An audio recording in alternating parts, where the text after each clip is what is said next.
day you go crazy. We had an interview with Chairman Fred Hampton Jr. And, you know, his story is in relation to his father being assassinated by the FBI. Wow. You know, he said Chicago Police Department is like the biggest gang in the world. Good question I got for you, right? One question that I'm very interested in. What are your views on a young black man that's looking to join the Chicago Police Department?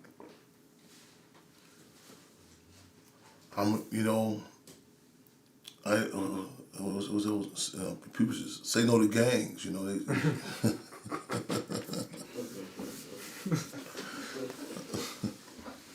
That's the biggest gang in the world, ain't it? I don't want to sound cliche, but I want to encourage people, you know, that type of gang activity. You know, that's man. I mean, you looking at life, you know, you engaging out of drive-bys and all type of shit, man. You know, that's some hell of action there, man. Yeah. He ain't lying. He ain't lying. It's terrible. And I'm holding out for hope that Chicago can change and be the beautiful city and environment that it once was. But it's going to take a lot of work and effort to clean up all this damn corruption. Mm. And even like people on the internet are making, they're making some good commentary about this young lady, this young officer that was slain. And, you know, at some point we can't always just swallow what the media say. Because if you Google out there about me, you're going to see, it's going to say cop versus fake cop. You're going to see that article. Mm-hmm. You're going to see where they said that I was a gang member. Mm-hmm. You're going to see where they said I was a drug dealer. You're going to see all of that. And I talked to the media myself and told them, and they seen my receipts. Mm-hmm. And them motherfuckers still printed whatever they wanted to. Mm-hmm. Then finally, after it all, you know, came down to the end, I think they printed a little blurb, you know, saying that it wasn't what we thought it was. Yeah. So when you see a situation like this with Ariana Preston, 24 years old, Chicago police officer, she was gunned down right in front of her home by 4 teenagers. None of these guys were over 19. Mm-hmm. What are your thoughts? Well, when you see that? When I learned about it, it instantly took me back to the possibilities. Mm-hmm. Because of what I experienced. I reported seeing the vehicle circling my house. I could easily get gunned down at my house. If nothing else, they should investigate, you know, what's going on. Because it's a lot of things that don't sound right, that just ain't adding up.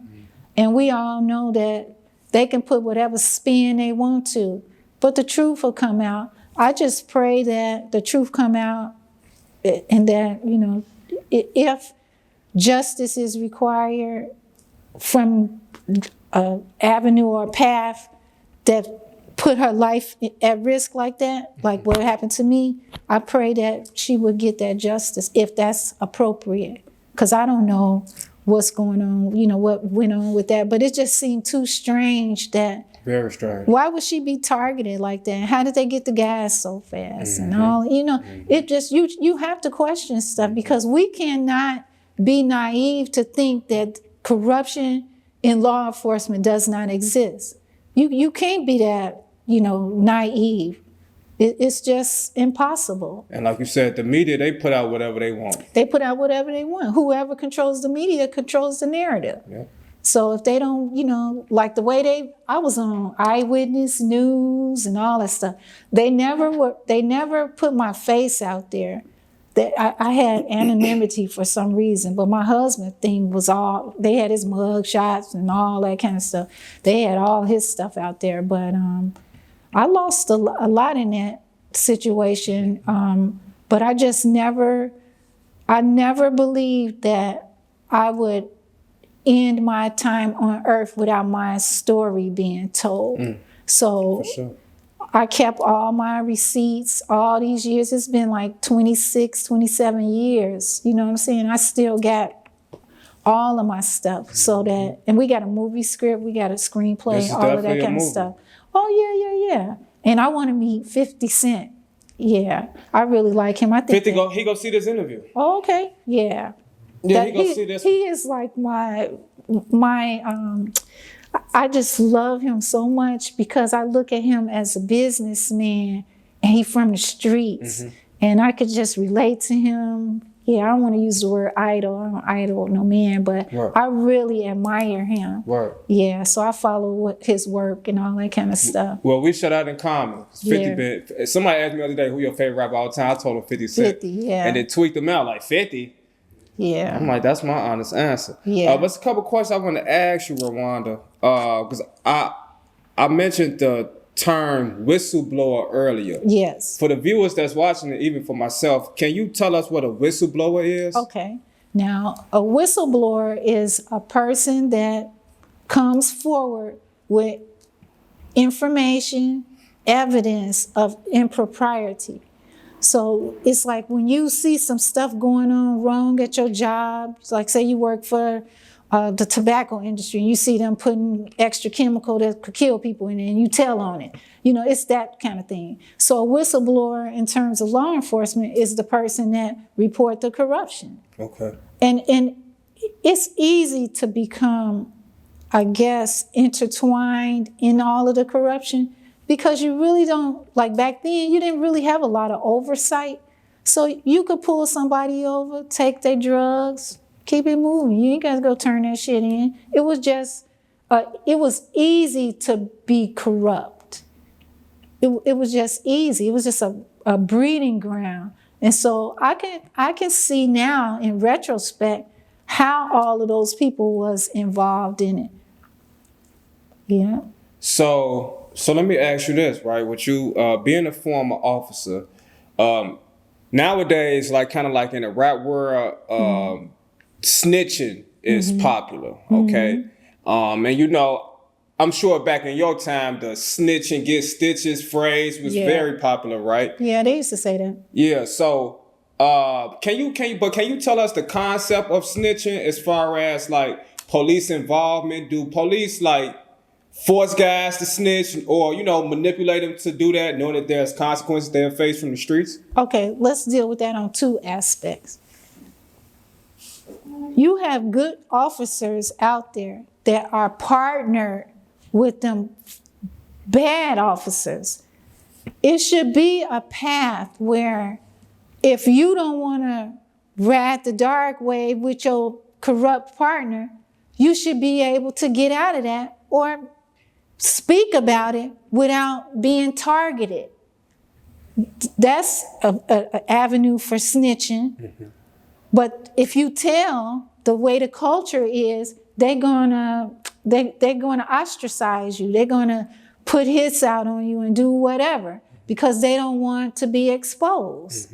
But I always believe that police officers should have a path to talk to somebody and say, hey, this is going in a direction and I can see the end and it's not something that I want to do. And they should be able to do that without being called cowards or snitches or anything like that. Because corruption is a choice. You can choose to not participate, and you shouldn't feel like you, as an officer, you shouldn't feel like you compelled to do it because of the code blue. We all stick together. And see, that's what they did in my situation. They used that code blue shit. I don't follow that code blue shit. We, people, family, us, the motherfuckers that did all this stuff to me was black. You know? And what did it benefit them? Chicago all fucked up now, super dangerous and everything. Those same officers can't even enjoy the city of Chicago because y'all sat there and didn't do shit when you had an opportunity to do something to help mold the path for Chicago to be great. That CAPS program, I think if it had been managed properly and had the right people involved in it, I honestly believe that Chicago would would not be as bad as it is. I ain't gonna say that you can solve all crime, because you gotta realize, don't be too naive. Crime is money. For sure. Crime is business. For sure. The courts, the prison systems, all of that kind of stuff. So if you end all crime, somebody ain't getting a check. Hell no, they don't want you to end all crime. You can just do some surface shit. So my thing was, let me do my surface shit. But anyway, on the streets now, when you're talking about snitches from civilians or gang members and all that kind of stuff, at the end of the day, I personally think that if you have information that impacts somebody's life, whether they live or die, whatever, your conscience should lead you, not the street code. Not the street code, but that's how I think. That might be a little bit too naive, because you could get a bullet in your head. But we all gonna go out some kind of way. Yeah. But I choose to lean towards my conscience. I can't do shit that my conscience don't agree with. Yeah. And so somebody asked me, would you do this again if you ever had to do it over? You know how people ask you. That's what I was gonna ask you. Yeah, would you do it again? Man, that's a hard If ass you could go answer. back to, so I want to know is, if you could go back to your friend's house when she was telling you don't say nothing, do you sometimes think, damn, I should never said nothing? Yeah, I had those moments, but I know the type of person I am. I'm like brutally honest. Yeah, you had to. I'm gonna tell you a funny story that shaped my character. When I was living in Inglewood, I was going to William A. Hinton School. I have twin sisters, Wanda and Rawanda. So my mother told us, we were in kindergarten or first grade, and my mother told us, don't take money out of our piggy bank and go to the store on 71st and Parnell, because back then they sold penny candy, had in a little bag or whatever. So me and my sister, we gonna commit our first, act of disobedience. We went, raid our little piggy bank, and we walking under that viaduct on 71st between Normal and Parnell. It's a long viaduct, it's dark and everything like that. So we walking under that viaduct to go to the penny store, to get us some stuff from Mr. Jesse's store. So as we were under the viaduct, a bully came out and he robbed us. So he approached us and he said, give me y'all money. I know y'all going to that store. So my sister was like, we don't have no money. We don't have no money. And I said, yes, we do. It's in our socks. Okay, I get it. So that's just always how it was. That was always how it was. It's just like, I'm just brutally honest. Right. I'm just going to say whatever it is. And so that guy made us sit there, take our shoes off, take our socks off, and get all that money out, because we had big old wads, and give it to him. And we just came back home. We got a whooping, of course. But that story had never left me. Yeah. But that shaped my character. That just showed me how I am. Yeah, I get what you're saying. Yeah. Well, you came and you shared your story with us today, and I'm so grateful. Yeah. How do you feel? I feel good that I got it off my chest. I have no idea what to expect going forward. Right. But I really don't. I really don't care, because like on a personal note, I almost died in January from a health condition. And so when I was on my when I was in intensive care, I thought about my whole life. And I was like, I still got some unfinished business. I said, we got this story out here, and people gonna want to hear it. People gonna want to hear it, and it's true, and I just was like, I just gotta keep it, I gotta keep it alive. Now, I'm gonna tell you something. 3 weeks ago, I couldn't even walk. Really? Couldn't even walk. Look at God. Look at God. And so now I've been in some therapy, because I lost 70 pounds in 1 month. And it took all of my muscles and everything like that. And so I don't have, it messed with my body mass index. And I didn't have any muscle tone or anything like that. And my muscles aren't firing up. It's just the protein in my body began to eat itself.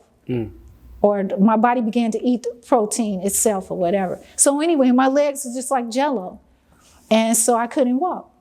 And so I began to walk about 3 weeks ago. Wow. And then I don't even know how, I didn't reach out to you.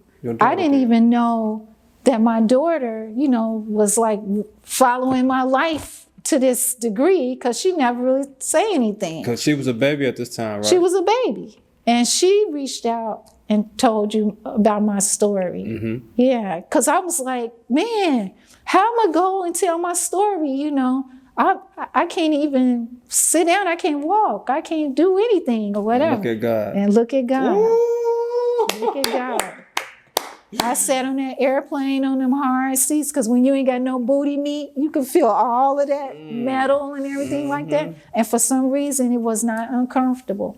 For some reason, it was not uncomfortable. So I believe that this had to happen. Yeah, it did. It had to happen. Because when she reached out, she caught my attention immediately.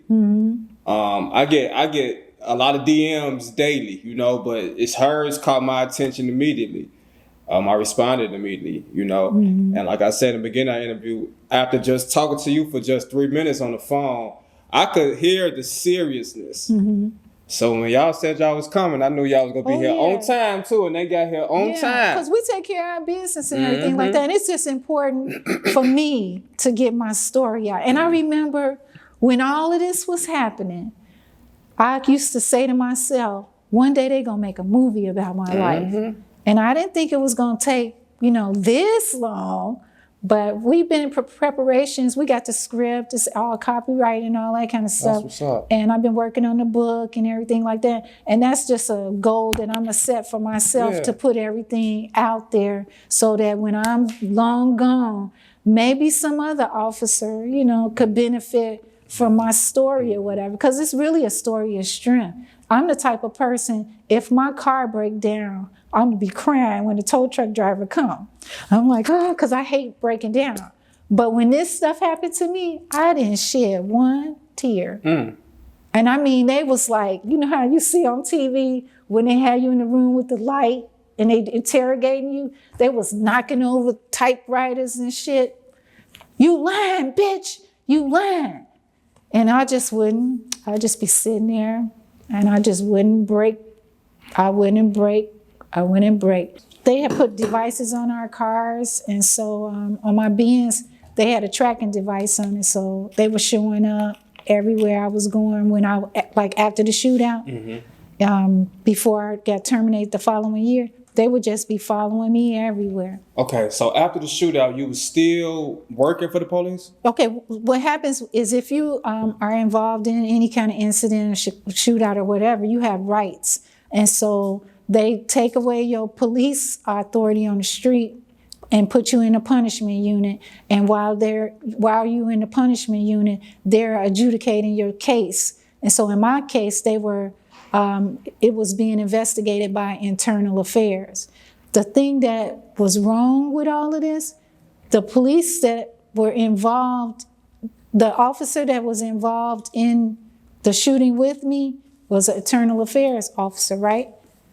His department investigated all of this. So there was some bias there. And the people that was involved in all of this investigated it. And so it should have been investigated by maybe the state police or something like that. But to have an officer involved shooting with internal affairs, the allegations against internal affairs about being involved in the corruption, and they are the ones in charge of the investigation, that's inappropriate. Yeah, that's inappropriate. I mean, it's a conflict of interest, if nothing else, because everything that they did, what I eventually got fired for was not for the shootout, anything like that, conduct unbecoming, because I married Jeffrey and he had a criminal record. Bullshit. Wow. I didn't get fired for nothing that I did involved in trying to help my life. I got fired for my association with my husband. And they call that conduct unbecoming. Now, were you all married before, or y'all got married while? We got married before all of this stuff happened. I'm saying, Before you became police? Or? No. Okay. We got married.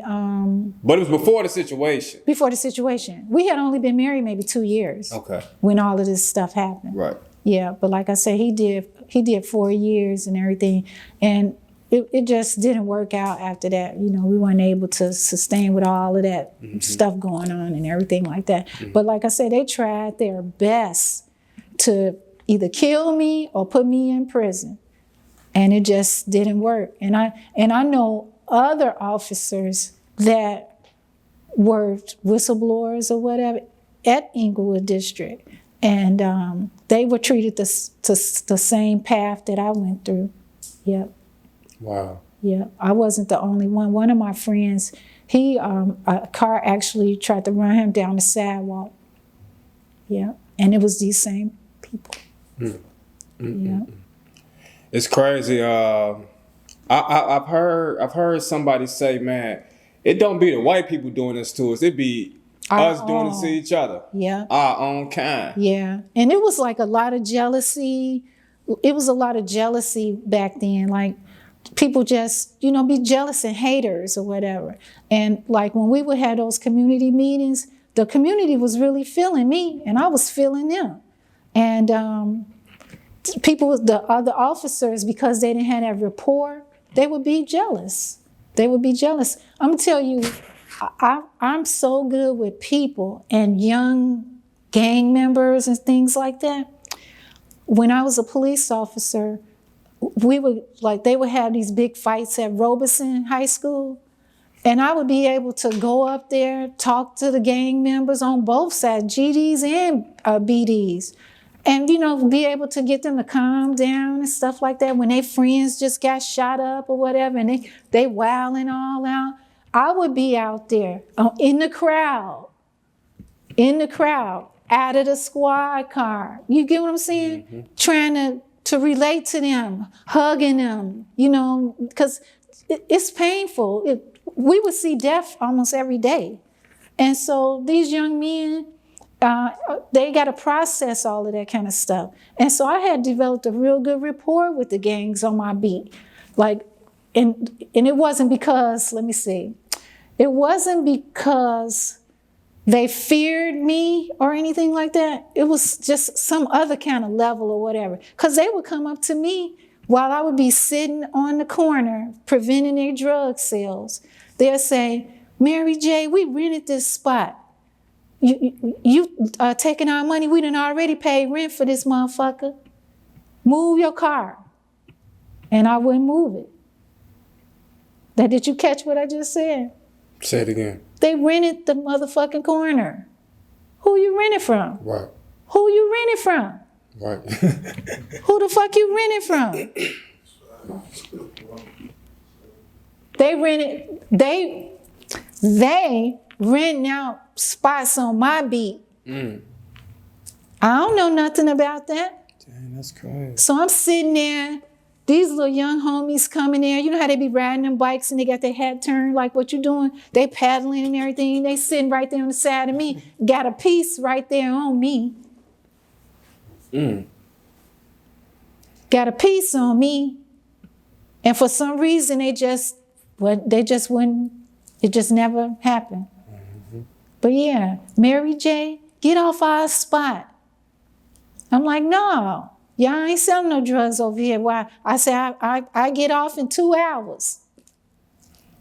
And you were a Chicago police officer that was literally serving and protecting our community. Yep, I believed in what I had taken my oath for. And like I say, they blackballed my black ass. I couldn't do anything. After I got off the police department, I started with the telephone company. And I didn't even know how to use computers. They didn't even really have computers back then to that level. They had those real big ones or whatever. But because I was a street cop, I didn't know how to use no computer.